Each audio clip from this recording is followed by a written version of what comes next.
नमस्कार बच्चों, Pushpa education the key of success में आप सभी स्टूडेंट्स का हार्दिक अभिनंदन, हार्दिक स्वागत। माँ सरस्वती को प्रणाम करते हुए हम आज की क्लास को आरंभ करते हैं।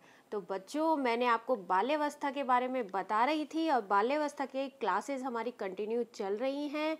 तो बाल्यावस्था को किन किन नामों से जाना जाता है वो आपको मैंने क्लियर कर दिया था। और बाल्यावस्था से जो संबंधित जो कुछ कथन थे, साइकोलॉजिस्ट ने जो कुछ कथन बताए थे उनके बारे में मैं आपको बता चुकी हूँ। आज हम जिस चीज़ के बारे में बात करेंगे तो आज हम करेंगे बाल्यावस्था के विकासात्मक कार्य व विशेषताएं। और आप जैसे कि सभी लोग जानते हैं कि विकासात्मक कार्यों का संप्रत्यय किसने दिया था, तो वो हैविंग हस्ट के द्वारा दिया गया था। और कौन सी यूनिवर्सिटी के? ये शिकागो यूनिवर्सिटी के प्रोफेसर थे। और ये क्या होता है विकासात्मक कार्य? तो विकासात्मक कार्य होते हैं, कार्य से तात्पर्य ये होता है कि बालक की उम्र व अवस्था के अनुसार कार्य करने से, यानी कि बालक अपनी उम्र पर आकर के क्या कार्य वो कर पा रहा है और कौन से कार्य वह नहीं कर पा रहा है। यदि नहीं कर पा रहा है तो हमें एक डॉक्टर की आवश्यकता होती है और हम चिकित्सक के पास में जाकर के उसका इलाज करवाते हैं। उससे पूछते हैं कि क्यों हमारा बच्चा जो उम्र के आधार पर ये कार्य नहीं कर पा रहा, तो क्यों नहीं कर पा रहा है। तो आज हम देखेंगे बाल्यावस्था के विकासात्मक कार्य व विशेषताएं। तो मैंने आपको नाम क्लियर कर चुकी हूँ और अब हम देखेंगे बाल्यावस्था के विकासात्मक कार्य। तो बच्चों, क्लास को शेयर कीजिएगा, कमेंट करें, सब्सक्राइब करें और लाइक भी कर दें। और अपने जितने भी आपके मित्रगण हैं उन मित्रगणों तक ये क्लासें पहुंचाएं बच्चों, ठीक है, जिससे कि उनको भी सुविधा रहे। और ये छोटे छोटे जो शॉर्ट वीडियो हैं उनके आधार पर वो अपनी जो तैयारी है उसको एक रणनीति बनाएं, उसको तैयारी को बहुत अच्छे से और अच्छे से तैयारी करें। बहुत अच्छी प्रिपरेशन अगर जब बच्चे करेंगे तो अपना जो उनका एग्ज़ाम में है वो अच्छे से क्लियर होगा, मेरिट लिस्ट में उनका नाम आएगा और सिलेक्शन पक्का हो जाएगा। तो साइकोलॉजी के अंतर्गत जो भी मैं पढ़ा रही हूँ इससे बाहर तो कुछ भी आने वाला है नहीं है। और जल्दी जल्दी क्लासें भी डाली जा रही हैं, तो आप सभी अच्छे से इन क्लासों को देखें। और बच्चों देखो, आपका एक दायित्व बनता है, आपकी एक जिम्मेदारी बनती है कि इस क्लास को आगे तक पहुँचाएं। तो हम यहाँ अपनी क्लास को देख लेते हैं। तो बाल्यावस्था के जो विकासात्मक कार्य हैं वो क्या क्या कार्य हैं, तो बच्चों हम यहाँ से स्टार्ट कर देते हैं कि शारीरिक व मानसिक विकास में स्थिरता। देखिए, शेषवावस्था में तो क्या था, शारीरिक और जो मानसिक स्तर था वो बच्चों का बढ़ता था, शारीरिक स्तर में बढ़ता था। और अब क्या होता है कि जो बाल्यावस्था है इसके अंतर्गत क्या होता है, एक स्थिरता आ जाती है। मैंने आपको पहले भी क्लियर किया था कि शेषवावस्था में विकास तीव्र गति से होता है और बाल्यावस्था आते आते एक स्थिरता आ जाती है, मंद पड़ जाता है। इसी तरह जो शारीरिक और जो मानसिक विकास है उसमें भी स्थिरता आ जाती है, स्थायित्व आ जाता है, रुक जाता है। जिज्ञासा प्रवृत्ति में प्रबलता। देखिए, शेषवावस्था में भी जिज्ञासा प्रवृत्ति मैंने आपको बताया था। उसमें वो बच्चा छोटे छोटे क्वेश्चंस पूछता है, लेकिन इसमें और प्रबलता बढ़ जाती है। बहुत सारे क्वेश्चन बच्चे के हो जाते हैं, वो ये देखने लगता है, किसी भी चीज़ को देख करके बहुत सारे उसके मन में क्वेश्चन आते हैं और वो पूछने का प्रयास करता है। और बच्चे की जिज्ञासा को भी शांत करना चाहिए। ये एक टीचर का भी कर्तव्य बनता है, पेरेंट्स का भी कर्तव्य बनता है, परिवार का भी कर्तव्य बनता है कि अगर बच्चे के मन में किसी तरह की जिज्ञासा है, यानी कोई बात को लेकर के उस बात से संबंधित कुछ क्वेश्चंस अगर बनते हैं तो उस क्वेश्चनों का आंसर दे करके बच्चे की जिज्ञासा को शांत करना चाहिए। नेक्स्ट देखेंगे यथार्थवादी दृष्टिकोण। जो बालक होता है वो यथार्थ के अंतर्गत जीता है, यानी उसको हर चीज वो तुरंत सच बोल देगा, तुरंत झूठ भी बोल सकता है, तुरंत सच बोल देगा। उसका जो दृष्टिकोण होता है वो यथार्थवादी दृष्टिकोण होता है। रचनात्मक प्रवृत्ति का विकास। देखिए, आप अपनी बाल्यावस्था को याद कीजिए और रचनात्मक प्रवृत्ति का विकास कैसे है, तो ये मैं आपको बताती हूँ कि जब बाल्यावस्था में हम लोग थे, आप लोग थे, तो उस वक्त क्या किया करते थे। आप लोग क्या खेल किया करते थे, घर पे अगर सामने मिट्टी पड़ी हुई है, बजरी पड़ी हुई है, कंकड़ वगैरह पत्थर वगैरह पड़े हुए हैं, तो आप उन पत्थरों को जोड़ते थे और बहुत बड़े इस तरह से आप उन पत्थरों को जोड़ लिया करते थे। और मकान का निर्माण करते थे, एक मकान बनाते थे कि नहीं बनाते थे। आप जैसे ये पत्थर रखा, इस पत्थर पे पत्थर रखा, फिर एक पत्थर रख दिया और आपने कहा ये दरवाज़ा है मेरे मकान का। इस तरह से आप बनाते थे ना मकानों को। याद करो आप अपने बाल्यावस्था को। उसमें आपने ड्राइंग पेंटिंग की होगी, बहुत सारी रंगोलीज बनाई होंगी। तो रचनात्मक प्रवृत्ति का विकास होता है। बच्चे बहुत सारी मिट्टी का ढेर पड़ा हुआ है, इस मिट्टी के ढेर में बच्चे क्या करेंगे, यहाँ पे इस तरह से अंदर ना एक बच्चा इधर हो जाएगा, एक बच्चा इधर हो जाएगा और दोनों उन हाथों को, अपने हाथों को मिलाने का प्रयास करते हैं। तो यहाँ पे उसमें गड्ढा कर लेते हैं और गड्ढा करने के बाद में उनमें हाथों को मिलाने को प्रयास करते हैं। तो उनमें इस तरह की रचनात्मक प्रवृत्तियां जागृत होती हैं। तो बाल्यावस्था में क्या है, रचनात्मक प्रवृत्ति का विकास। संग्रह करने की प्रवृत्ति, देखिए बच्चों, जो बाल्यावस्था है, संग्रह करने की प्रवृत्ति। याद करो आप अपने जीवन को और उस बाल्यावस्था को याद करो कि आपने क्या क्या संग्रह किया। माचिस की डिब्बियों का संग्रह, कांच की बोतलों का संग्रह, कंचियों का संग्रह, आपने बहुत सारी चीज़ों का जो कोई मतलब नहीं था लेकिन फिर भी आपने उन चीज़ों को संग्रह किया। गुड्डा गुड़ियों का संग्रह, बच्चे थे तो बच्चियां है ना, साड़ियों का संग्रह, कंगन है, कड़े हैं, माचिसों के संग्रह। तो उन जो चीज़ें होती थी उन चीज़ों का क्या करते हैं, बच्चा संग्रह कर लेता है, यानी एकत्रित कर लेता है। बहुत सारे अपने अलमारियों में उनको इकट्ठा करके रख लेता है कि ये मेरी सारी काम की चीज़ें है। अब बच्चा क्या करता है कि जो बाल्यावस्था वाला जो बच्चा होता है, 7 से 12 वर्ष की अवस्था के अंतर्गत, वो चोरी करना और झूठ बोलना, यानी जो बालक होता है वो चोरी करना सीख जाता है, झूठ बोलना सीख जाता है। तो इस उम्र का ही एक, ये नहीं है कि उसमें ऐसे संस्कार डाले गए हैं या एक उसमें कुछ जो बच्चे होते हैं बाल्यावस्था वाले, उनको ये पता ही नहीं होता कि हम चोरी कर रहे हैं, क्योंकि उनको कुछ चीज़ों की आवश्यकता होती है, उन चीज़ों के आधार पर वो चोरी करना सीख जाते हैं। और चोरी कर ली तो फिर झूठ बोलना तो है ही है कि हमने नहीं किया है, किसी और ने किया होगा। तो बच्चा क्या करता है, इनकी सारी गतिविधियों पे ध्यान देने योग्य बातें होती हैं। चोरी भी ऐसा नहीं है कि वो ज़्यादा बड़ी बड़ी चोरी डाका डालता है, वो छोटे छोटे अपने जो क्लासमेट्स होते हैं उन क्लासमेट्स की कटर ले आना, इरेजर ले आना, पेंसिल्स ले आना, पेन ले आना, इस तरह की चोरी करता है। ठीक है।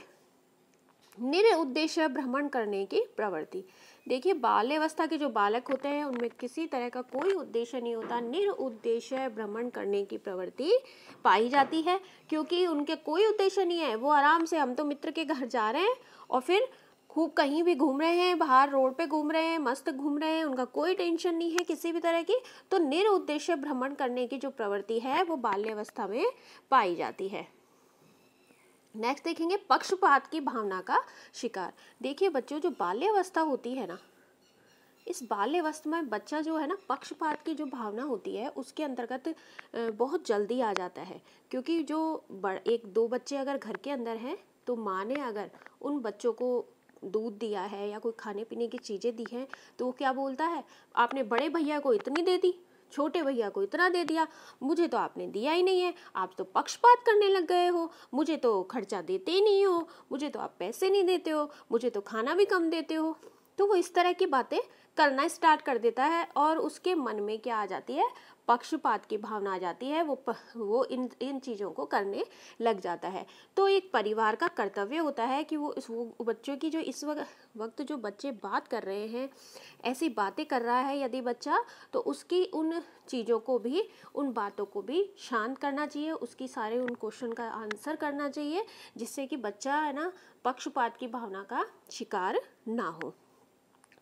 प्रतिस्पर्धा की भावना, देखिए बच्चा जो है इस टाइम पे क्या करता है, प्रतिस्पर्धा यानी कंपटीशन की भावना उसके अंतर्गत होती है। अगर उस व्यक्ति ने, एक छोटे से बच्चे ने कोई अलग कार्य किया तो मैं भी वही काम करूंगा, मैं उससे आगे जाऊंगा, उससे दौड़ लगाऊंगा। छोटे छोटे बच्चों को कुछ काम दे दीजिए आप, एक बच्चा बहुत दौड़ के अगर जा रहा है तो वो दूसरा बच्चा उससे भी तेज दौड़ेगा और फटाफट भागेगा। तो प्रतिस्पर्धा की भावना इन दोनों बच्चों में या सभी बच्चों में पाई जाती है।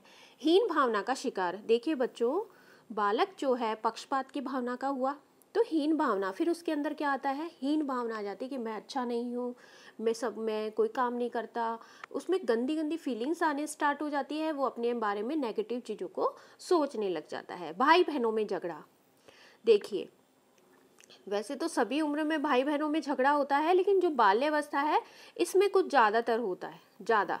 और छोटे छोटे बच्चों में भाई बहनों में झगड़ा होता रहता है, ठीक है।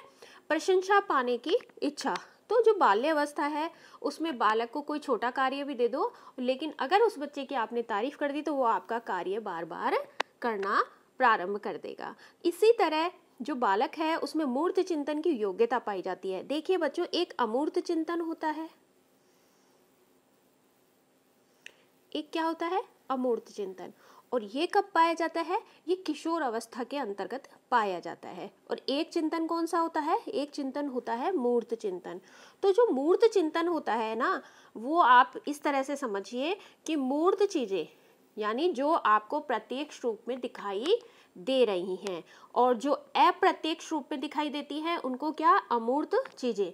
यानी कि जो चीज हमें दिखाई दे रही है वो तो मूर्त, लेकिन उसके पीछे क्या राज छिपा हुआ है वो क्या है, वो अमूर्त है, अमूर्त चिंतन। तो मूर्त चीजें बालक देख करके उन चीज़ों के बारे में जो प्रतिक्रिया करता है, प्रत्येक चीज़ को देख करके जो प्रतिक्रिया करता है उसको क्या कहते हैं, मूर्त चिंतन कहते हैं। खेलों में रुचि, देखिए बच्चों ने बहुत सारे खेल खेले होंगे, खेलों में रुचि होती है बच्चों की, जो बाल्यावस्था होती है उसमें खेलों में रुचि होती है। बहुत सारे सितोलियाँ हैं, गेम हैं, कंचे हैं, सितोलिया वगैरह है, पहलदूल वगैरह है, और बहुत सारे गेम खेलता है बालक, माचिस के वो है, कंचियाँ हैं। इस तरह के बालक के अंतर्गत क्या होती है, खेलों में बहुत रुचि होती है। खोखली मित्रता, इस टाइम बच्चों में कोई मित्रता का जो भाव है वो घनिष्ठ मित्रता का भाव नहीं होता है। अपने अपने बच्चे जो होते हैं उनके कुछ फ्रेंड्स होते हैं, लेकिन उनमें भी क्या होती है, घनिष्ठ मित्रता नहीं पाई जाती, उसमें उनमें भी खोखली मित्रता पाई जाती है। नकारने की प्रवृत्ति, कोई भी कार्य अगर वो करते हैं तो तुरंत मना कर देते हैं कि मैंने नहीं किया, ये कार्य तो भैया ने किया होगा या छोटी सिस्टर ने किया होगा, मैंने ये काम नहीं किया। कुछ भी अगर किचन में कोई खाने पीने की चीज़ें हैं और बच्चा खा के आ जाता है, लेकिन और माँ पूछती है कि बच्चे बेटा ये किसने खाया, तो वो कह देता मैंने नहीं खाया है, भैया ने खाया होगा। तो ये वाली चीज़ें हैं, तो तुरंत हर काम के लिए क्या करता है, वो नकार देता है कि मैंने नहीं किया है। इस अवस्था के अंतर्गत भाषा का विकास हो जाता है, LSRW, क्रम भी यही होता है क्या, ठीक है। तो भाषा का जो विकास है वो भी इसी अवस्था के अंतर्गत हो जाता है। Listen, speak, read and right, सुनना, बोलना, पढ़ना और लिखना, तो भाषा का विकास इस अवस्था में हो जाता है। बहुमुखी व्यक्तित्व का विकास, देखिए बच्चों, जो बालक होता है उसमें बहुमुखी व्यक्तित्व का विकास हो जाता है, बहुत सारे वो रोल प्ले करने स्टार्ट कर देता है, तो उसमें वो बहुमुखी व्यक्तित्व का विकास। नेता बनने की इच्छा, अरे मैं करूँगा ये काम, ये तो मैं करूँगा, उसमें एक इच्छा होती है, अंदर जागृत होती है कि भाई मैं तो नेता बनूंगा, मैं नेता हूँ, नेतृत्व करने की क्षमता उसमें पाई जाती है। नेतृत्व करने की क्षमता जो है और नेता बनने की क्षमता, यानी नेता बन जाएगा, नेतृत्व करने की क्षमता किशोर अवस्था की आ जाती है, लेकिन नेता बनने की इच्छा उसके अंतर्गत होती है कि मैं ही हूँ सर्वे सर्वा। समलिंगीय समूह है भावना। नेक्स्ट है समलिंगीय। समलिंगीय से मैंने आपको बताया था कि लड़के लड़कों का ग्रुप अलग रहता है और लड़कियों का जो ग्रुप है वो अलग रहता है। लिंग भेद और जाति भेद व अर्थ भेद, देखिए बच्चों, इस तरह के जो बालक होते हैं ना, उनमें मैंने आपको बताया लड़के लड़कों का ग्रुप अलग, लड़कियों का ग्रुप अलग, और वो ये कहते हैं अरे तुम इस जाति से हो, तुम इस जाति से हो, तुम इस जाति से हो, हम नहीं खेलेंगे, इनको इसको नहीं खिलाएंगे, ये इस जाति का है, ये इस जाति का है। तो इस तरह की उम्र के अंदर बच्चे के अंदर क्या होता है, लिंग भेद और जाति भेद और अर्थ भेद भी पाया जाता है। तू कुछ नहीं जानता है, तू छोटी कास्ट से है, तेरे पास पैसा नहीं है, तेरा ये नहीं है। तो इस तरह के बच्चों को हमें चाहिए कि कोई कास्ट नहीं होती, किसी तरह की कोई जाति भेद हमें नहीं करना चाहिए। तो बच्चों को जब हम समझा देंगे तो वो अच्छे से समझ जाता है।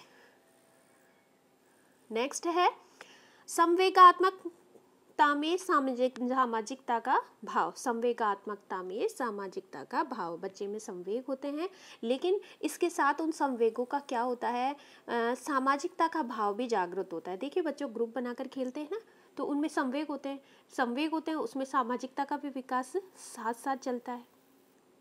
और ये दोनों विकसित कौशल जो होते हैं साथ साथ में ही आते हैं, आपको ध्यान रखना चाहिए। नैतिक व सामाजिक भावना का विकास, देखिए इस टाइम जो बालक है वो नमस्कार करना, अभिवादन करना, उसमें जो नैतिक जो चीज़ें होती हैं, नैतिक भाव जो हैं वो जागृत हो जाते हैं, क्योंकि वो नेता बनने की उसमें इच्छा होती है, प्रशंसा पाने की उसमें इच्छा होती है, तो नैतिक भाव तो अपने आप ही जागृत हो गए। किसी को नमस्कार करना, अरे वाह ये क्या बच्चा है, बहुत अच्छा बच्चा है, अभिवादन करता है, बड़ों को सम्मान करता है, तो ये सारी आदतें उसके अंतर्गत जाग जाती हैं और उससे क्या होता है, उसमें सामाजिक भावना का विकास भी होता है।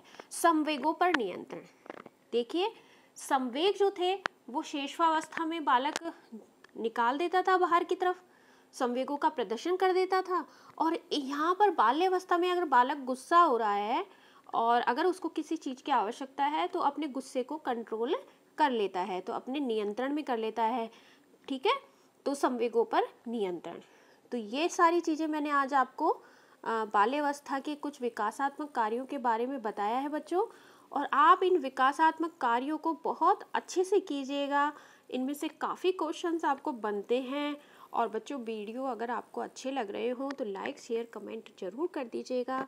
यहीं पे इस क्लास को मैं समाप्त करती हूँ। नमस्कार बच्चों।